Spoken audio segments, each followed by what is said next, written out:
আগামী নির্বাচন তত্ত্বাবধায়ক সরকার নয়, অন্তর্বর্তী সরকারের অধীনেই হবে বলে জানিয়েছেন জামায়াতের আইনজীবী শিশির মনির।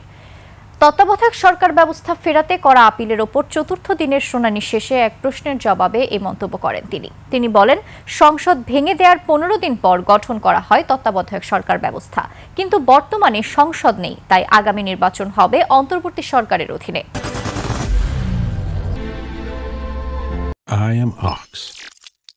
এদিন প্রধান বিচারপতি ডক্টর সৈয়দ রেফাত আহমেদের নেতৃত্বে 7 বিচারপতির পূর্ণাঙ্গ আপিল বেঞ্চে এই শুনানি অনুষ্ঠিত হয়।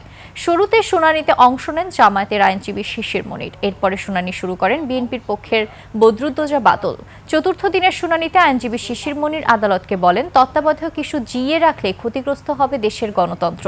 যে প্রক্রিয়ায় তত্ত্বাবধায়ক সরকার বাদ দেওয়া হয়েছিল তা ছিল পরিকল্পিত, আর শেখ হাসিনা এই ব্যবস্থা বিলুপ্তির মাধ্যমে একনায়কতন্ত্র কায়েম করেছিলেন। নির্বাচন ব্যবস্থাকে শক্তিশালী করতে তত্ত্বাবধায়ক সরকারের বিকল্প নেই, বলেন বিএনপির পক্ষের আইনজীবী। জুলাই সনদের ভিত্তিতে আদালত তত্ত্বাবধায়ক বিষয়ে রায় দেবে, সেই প্রত্যাশা করেন আইনজীবীরা।